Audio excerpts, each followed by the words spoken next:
Hi everybody, welcome back to my channel. Today I'm going to be doing some more comic book TV reviews. Here's your spoiler alert.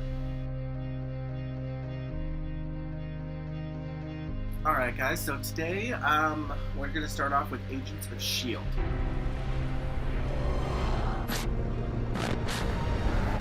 The cool thing about this show is they actually did an EMP pulse and kind of blacked out a bunch of cities throughout the world.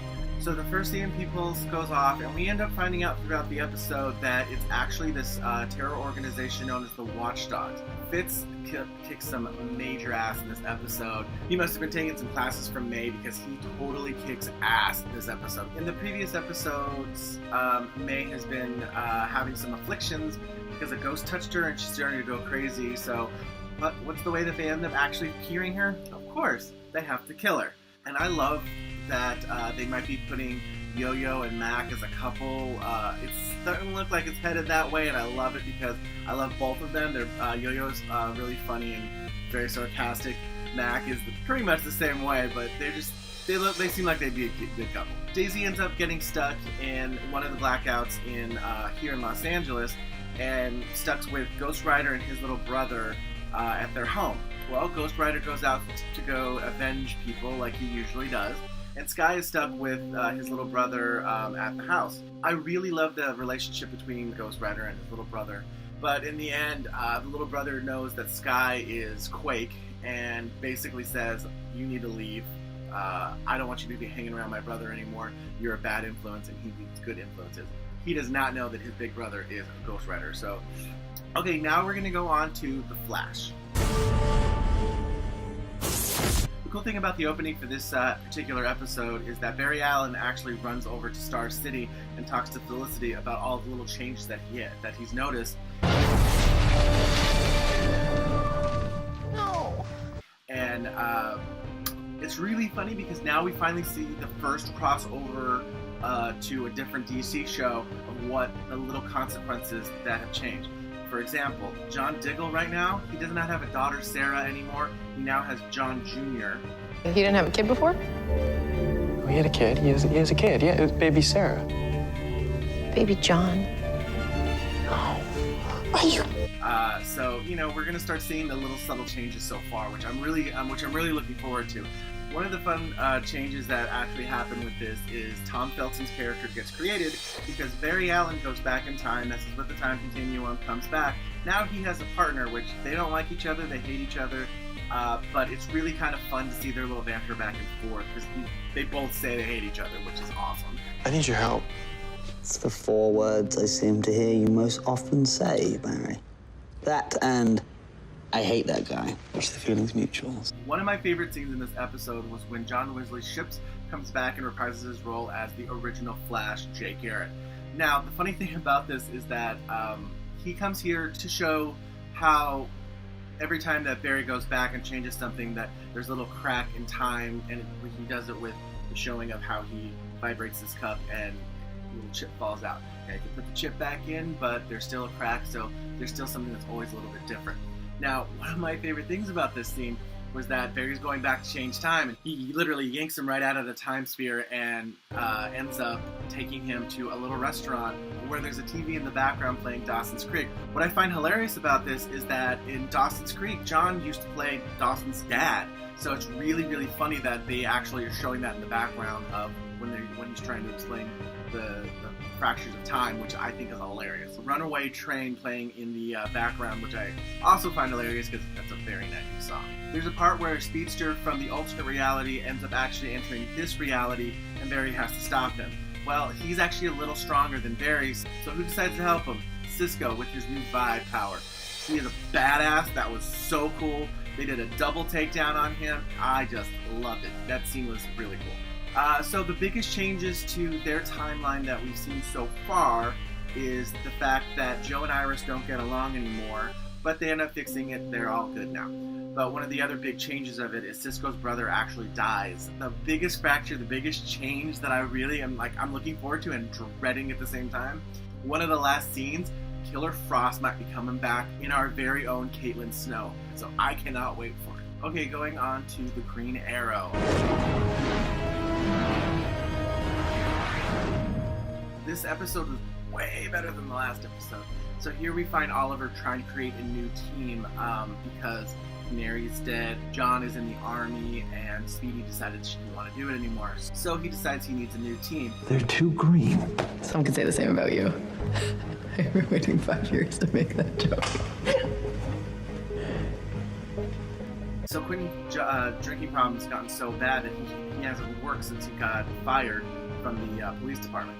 Now Thea's trying to bring him back into the fold and be Team Arrow again, which is awesome. So in the last episode, Quentin said he needed a reason to stay sober because his daughters are gone. So Thea invites him to be the assistant mayor and gives him a reason to hopefully stay sober. So I'm really looking forward to how they're gonna flesh out that story.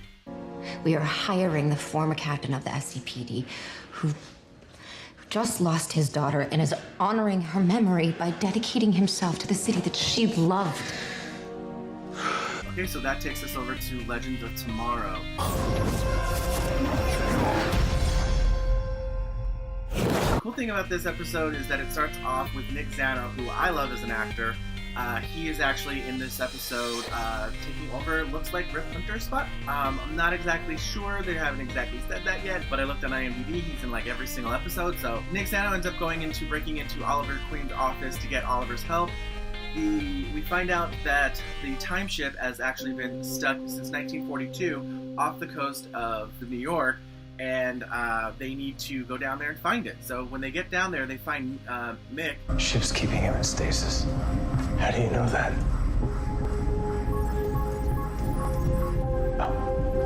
And he kind of unfolds the story of how everything happened. Since there's no time agency anymore, they have now actually gone and they're the new time agency. They're the ones that are keeping people from going and changing history, and they're going back fixing everything. And in the process ends up getting scattered throughout time.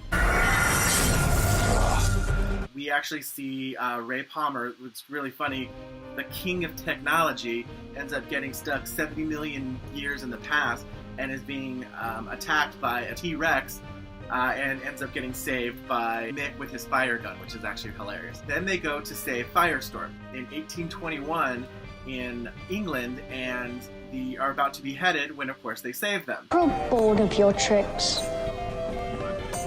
Off with their heads! Then they go and find Sarah, who is about to be burned as a witch in Salem because she keeps seducing all of the women in town, so she's being burned as a witch.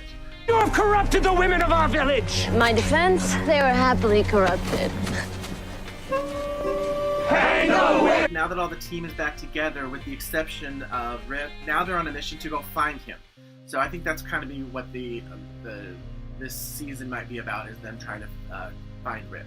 Nick Zano ends up actually joining their team so he can go on to find him, because he's kind of like a time traveler historian. I specialize in deductive historical reconstruction. In layman's terms, I'm a time detective. Sarah's been trying to kill Damien Dark for the last few months while on their travels. So if she kills him early, then she'll be able to save her sister's life.